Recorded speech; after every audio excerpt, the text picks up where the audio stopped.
Bonjour à toutes et à tous, ici Hélène de l'Étoile éveillée, j'espère que vous vous portez bien.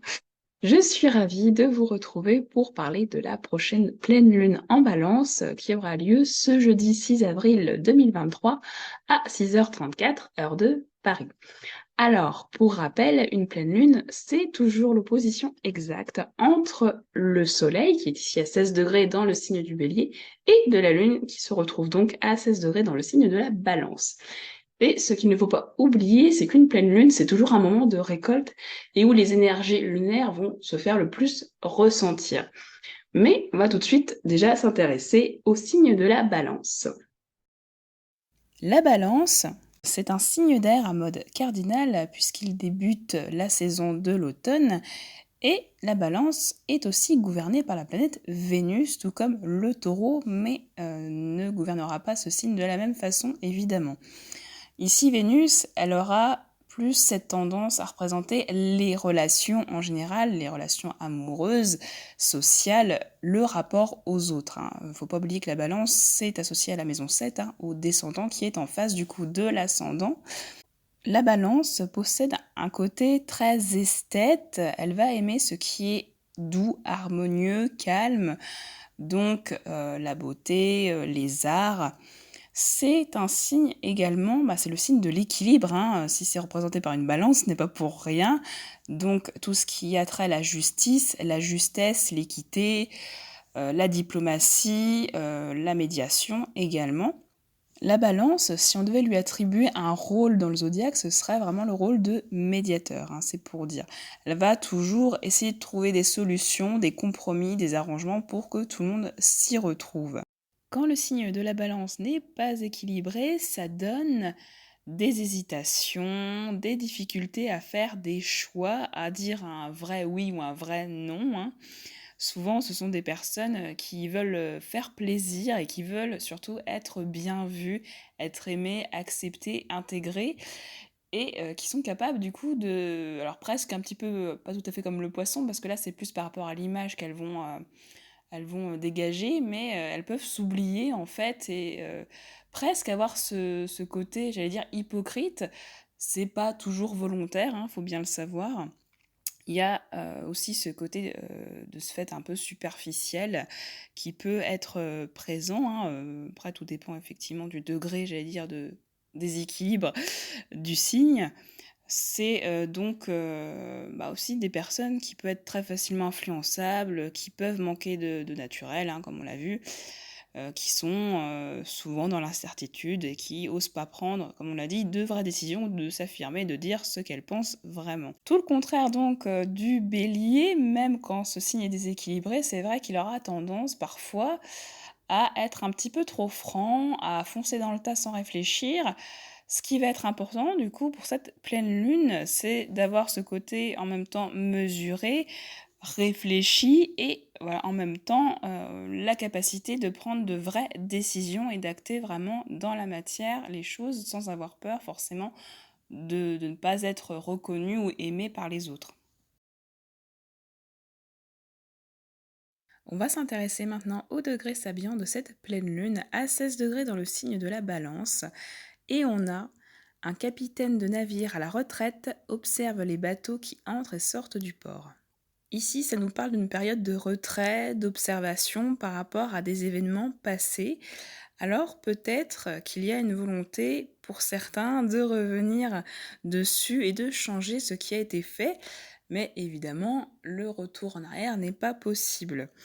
Pour moi, il y a cette idée d'adopter un regard plus, j'allais dire, plus pragmatique, plus sage sur les événements, de prendre du recul et aussi accepter quelque part que c'est pas parce qu'on s'éloigne de quelque chose, qu'on se retire, d'un projet ou enfin voilà, de la vie sociale pendant un temps, que la vie va s'arrêter, que le monde va tout simplement, s'arrêter de tourner.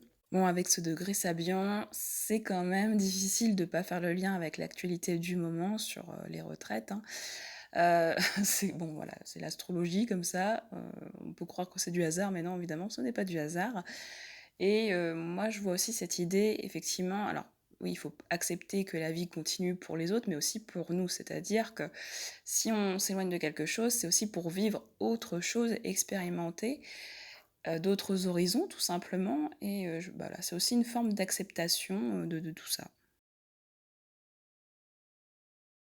Pour cette pleine lune en balance, le rapport aux autres va être primordial. On va avoir ce besoin d'échange, de partage, peut-être de donner ou de recevoir des conseils. Ça va être quelque chose de très important, hein, puisqu'on sait que la balance, c'est le signe qui est associé au descendant, donc aux autres, au rapport aux autres, quels qu'ils soient. Et ça va être aussi le rapport à l'image, mais ça, on y reviendra peut-être un petit peu plus tard. Mais ce qu'il y a aussi de très important, c'est la recherche active d'harmonie, de paix, de calme, qui va beaucoup se faire sentir lors de cette pleine lune. Vous savez que la balance est un signe quand même qui est centré sur l'équilibre, hein. Donc ça va être quelque chose de très important. Et le fait aussi d'adopter un regard, j'allais dire, vraiment objectif sur les choses, d'où aussi le fameux degré Sabian que l'on a vu juste avant. Et tout ça à l'opposé, évidemment, du soleil en bélier qui, lui, a ce tempérament complètement, forcément opposé mais complémentaire, qui va être dans la recherche d'action, qui va être très passionné, spontané, voire un peu trop front du collier parfois et un peu trop impulsif. Et ça, il va falloir réussir justement à doser. Voilà, on a peut-être envie d'aller prendre, de prendre des décisions un petit peu hâtives, et il va falloir justement adopter ce regard un peu plus, on va dire, un peu plus de recul en fait dans la situation. Et donc ce côté passionné, on le retrouve aussi déjà avec cette fameuse conjonction avec Jupiter. Et vous savez que Jupiter, c'est une planète qui a tendance à démultiplier tout ce qu'elle touche. Donc on sait que le Soleil, c'est lié à l'ego, à la personnalité, à la confiance. Donc peut-être un excès de confiance, alors pas forcément en soi, mais peut-être dans une situation en particulier. Et on retrouve ce côté passionné aussi avec l'astéroïde Astarté. Alors Astarté, c'est une déesse antique du Proche-Orient qui est assimilée en fait à Vénus. Donc c'est une déesse de l'amour, de la fertilité, mais aussi de la guerre. Et c'est là qu'on voit aussi le lien avec le Bélier, parce que c'est Mars, vous savez, le dieu de la guerre, qui gouverne le signe des Béliers. Donc peut-être ce tempérament un petit peu trop fonceur, ou un peu trop, j'allais dire, alors combatif c'est bien, mais alors effectivement le côté presque je brandis les armes et j'y vais, quoi, voilà. Donc il y a peut-être ce côté justement où on dit bah, un petit peu de calme quand même, voilà. Regarde bien les choses avant de prendre une décision. Et on a aussi quelque chose, enfin un autre astéroïde qui est très important, dont je crois je n'ai jamais parlé encore, c'est Arachné ici. Alors Arachné, je vous mettrai un lien dans la description de la vidéo qui vous emmènera à une vidéo justement parlant de ce mythe avec Arachné et Athéna. Alors Arachné, en fait, c'est une jeune fille très talentueuse pour le tissage, et qui s'en vante éperdument, en fait, voilà. Qui n'arrête pas et qui est très connue pour ça, qui est reconnue pour son talent, mais en fait qui est très, à dire, très très prétentieuse, et qui se positionne même au-dessus de Athéna, en fait, cette déesse de la sagesse et de la guerre. Et donc un concours se fait entre la déesse et la jeune femme, entre guillemets, gagne. Athéna étant tellement en colère, elle détruit l'œuvre d'Arachné, et Arachné, de désespoir, elle finit par se pendre. Et c'est là qu'Athéna la transforme en araignée, d'où son nom aussi. Et donc, ce qui est aussi très amusant, je sais pas si c'est le bon terme, mais ce qui est remarquable, en fait, c'est qu'on a Pallas, donc Pallas, c'est en fait associé à Athéna, hein, qui est en carré, en fait, au Soleil, et donc aussi à Arachné. C'est quand même assez amusant dans cet aspect-là. Et pour moi, il y a ce... Alors, c'est pas le fait d'avoir confiance, c'est bien d'avoir confiance en soi, effectivement, mais c'est vraiment l'attitude qu'on va avoir par rapport à un événement, par rapport, justement... euh, à quelque chose qui va nous arriver, ou par rapport à un talent, à un domaine, on va dire, d'expertise que l'on a, ça va être quelque chose de très important. Et justement, là, on essaye de dire, peut-être faire preuve, j'allais dire, d'un petit peu plus d'humilité ou de modestie par rapport à ça, parce qu'on sait jamais vraiment ce qui peut arriver. Lors de cette pleine lune, le mot d'ordre, ça va être la lucidité. Alors pourquoi? Déjà parce qu'on a Lucidor, l'astéroïde, qui est conjoint au Soleil en Bélier. Donc Lucidor, c'est la lucidité incarnée, le fait de voir clair à travers les choses et de ne pas se voiler la face. En plus, nous avons l'astéroïde Chiron. Alors Chiron, on sait que c'est le centaure, un des centaures pacifiques dans la mythologie grecque, et il incarne très brièvement la notion de blessure, de guérison et d'enseignement. Voilà, donc déjà le côté enseignant, le fait qu'on va peut-être apprendre quelque chose de cette situation en particulier.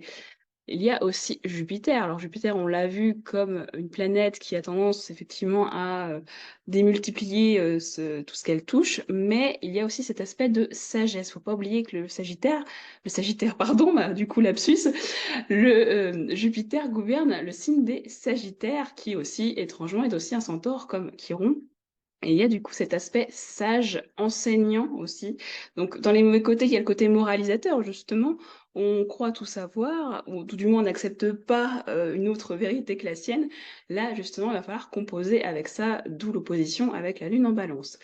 Ce qui va aussi corroborer cette notion de méfiance, ça va être le fameux T carré entre Pluton qui, vous le savez, est entré en Verseau. On a pu le voir malheureusement lors de l'actualité, en tout cas en France, hein, ça ne nous aura pas échappé. Donc Pluton, qui est en T carré au nœud sud, forcément, qui est en Scorpion, au nœud nord, mais aussi à Mercure, qui sont tous les deux en Taureau. Alors, on parle déjà évidemment avec Pluton, on parle d'épuration, hein, de nettoyage à la machine, comme on peut dire, mais avec Mercure, il y a cette notion, toujours pareille, de discernement à avoir. Là, on peut être, comment dire, sujet à des personnes qui peuvent nous manipuler ou prendre le pouvoir sur nous, tout du moins des personnes qui sont peut-être aussi mal intentionnées. Par exemple, alors ça peut être effectivement, avec Mercure en Taureau surtout, ça peut concerner tout ce qui est aspect de contrat, tout ce qui est transactions financières, achats, investissements financiers. Puis avec Pluton, forcément, ça parle aussi de ça. Donc peut-être se méfier, lire les petites lignes, vous savez, en bas des contrats, bien analyser la situation, voir s'il n'y a pas un petit détail qui nous échappe, parce que ça peut effectivement être le cas. Pluton et Mercure, faut faire aussi attention, parce que ça peut être tout simplement des paroles, des mots qui peuvent être blessants, alors soit qu'on peut émettre, soit qu'on peut recevoir. Donc, va falloir effectivement, alors ça peut être des mots effectivement, mais ça peut être aussi des vérités qui font pas plaisir à voir. Toujours pareil, il va falloir être vraiment dans ce discernement. Mais heureusement, en toile de fond, nous avons la figure du cerf-volant qui va beaucoup nous aider. Tout simplement, le cerf-volant, donc comme je vous l'ai dit, c'est une figure en astrologie qui va se caractériser, hein, vous la voyez ici, par une opposition, donc ici entre le nœud nord et Mercure en taureau, évidemment, et le nœud sud en Scorpion. De part et d'autre, on va retrouver Saturne qui est en Poisson et qui forme deux aspects harmoniques, donc un sextile au nœud nord et à Mercure, et un trigone au nœud sud, et Mars également, sans compter le trigone qu'ils se font à eux-mêmes tous les deux. Donc Mars qui est aussi rentré en Cancer, on va en parler un petit peu après. Alors, c'est une figure, comme on l'a vu, qui est extrêmement favorable, qui va favoriser du coup la chance, la réussite d'un projet. Pour moi, c'est comme si on disait tu as tous les outils pour. Pourquoi? Parce qu'on a déjà expérimenté, on connaît déjà. Tout simplement parce que Saturne et Mars sont en trigone au nœud sud, et le nœud sud, c'est ce qu'on a acquis, c'est ce qu'on connaît. Donc, tout ce qui est valeur de travail, d'organisation, de rigueur, de pragmatisme, tout ce qui a trait à la motivation, à la volonté, la force de conviction, on les a. Et en plus de ça, forcément, ces deux planètes se retrouvent en sextile à Mercure aussi. Et Mercure, vous savez, donc c'est le mental, évidemment, mais là, c'est le mental, entre guillemets, dans le bon sens du terme. C'est justement les idées, l'intellect, c'est tout ça. Et on est poussé à nous réaliser à travers ça, donc c'est quand même ultra positif. Et pour moi, voilà, c'est vraiment le fait de dire, bah, tu as tous les outils en place, tu connais déjà tout ça, tu as déjà fait preuve de maturité, de responsabilité, tu sais, tu as envie de faire les choses. Il n'y a pas de raison que ça se passe mal. Mais il y a toujours effectivement le mini, j'allais dire, avertissement qu'on a derrière. Voilà, fais quand même bien attention, regarde, analyse bien les détails, on ne sait jamais. Voilà, c'est vraiment, je vais dire, c'est pas vraiment un avertissement, c'est plus comme une forme oui, là, de petite mise en garde, mais qu'on a pour n'importe quelle situation, en fait, qu'on peut avoir quand on réalise n'importe quel projet, de toujours bien regarder, bah voilà, avant de se lancer, tout simplement, plutôt que de foncer tête baissée, ou au contraire, voilà, faut pas tomber non plus dans l'excès inverse, c'est-à-dire de penser pendant, j'allais dire, 3 mois avant de se dire, bon, moi, je vais peut-être y aller ou pas. Voilà, voilà. C'est toujours que cette pleine lune, de toute façon, ça va être vraiment un équilibre sur le côté, j'allais dire, le côté action et le côté réflexion, un petit peu, si vous voulez. Va falloir toujours avoir ce regard très lucide, objectif sur les choses, avoir conscience aussi que on a toutes les capacités, on a tous les outils en main pour réussir, et ça, c'est quand même super positif. Et en plus de ça, on a la petite Vénus ici, qui est en taureau. Et donc déjà, une Vénus en taureau, c'est le côté épicurien, c'est la joie de vivre, c'est le fait de profiter, alors un petit peu bah, c'est pas que de manière charnelle, hein, attention, il n'y a pas que le côté sensuel, même si évidemment ça en fait partie, mais ça peut être tout simplement le fait de partager un bon resto entre amis, de se sociabiliser aussi, parce que rappelez-vous, Vénus, c'est quand même la planète qui gouverne les balances, les taureaux et les balances. Donc là, elle est en très bon aspect, donc c'est quand même assez bon signe, on va dire, et en plus de ça, voilà, donc cette Vénus, elle est en sextile à Neptune. Et avec Neptune, ça va apporter cette douceur, cette compréhension, cette envie de partage en fait avec les autres, cette écoute aussi, cette compréhension aussi qu'on peut avoir avec, de l'autre côté, on a Pallas aussi qui est en Cancer et qui se retrouve également sextile à elle. Donc il y a ce côté très pragmatique, ce regard pragmatique sur les choses, mais cette envie d'avancer, j'allais dire ensemble. Il y a ce côté un petit peu union aussi. D'où on l'a vu aussi, bah, le regard des autres qui peut aussi beaucoup compter.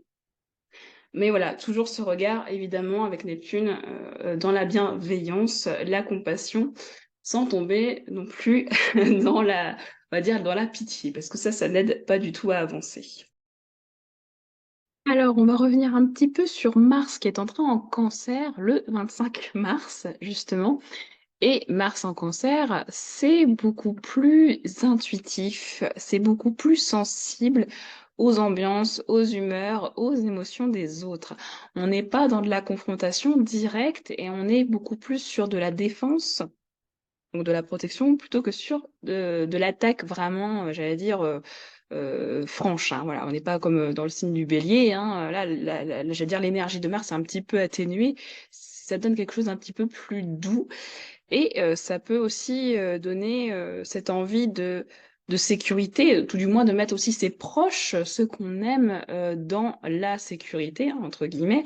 Donc le lien, en fait, vous voyez le sextile qu'il y a avec Mercure et le nœud nord en taureau. Le taureau, je le rappelle, c'est un signe de terre, donc qui ancre les choses et qui est ce signe vraiment de la construction, alors que ce soit au niveau bah, ça peut être au niveau d'une maison, donc même l'emménagement dans une maison, parce que Mercure aussi peut représenter cette notion de déplacement. Ça peut être donc l'achat d'une maison, ça peut être un investissement financier, ça peut être tout simplement un engagement au niveau relationnel, au niveau d'un couple, voilà, tout simplement. Donc ça va vraiment, on va dire, aller dans ce sens-là.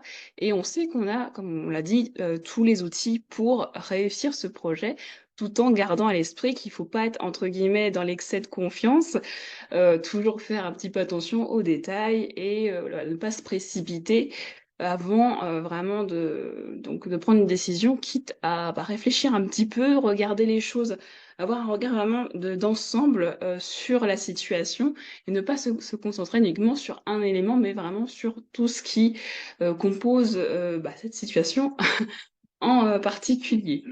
Voilà, donc je pense que j'ai fait à peu près le tour. Écoutez, cette vidéo est donc terminée. J'espère qu'elle vous aura plu. En tout cas, moi, ça m'a fait très plaisir de vous partager mon analyse pour cette pleine lune en balance. J'espère qu'elle se passera pour le mieux pour vous, de façon la plus paisible possible, hein. Avec une pleine lune en balance, on est vraiment dans ces énergies-là. C'était Hélène de l'Étoile éveillée. Surtout, n'oubliez pas, le plus important, c'est de prendre bien soin de vous. À bientôt!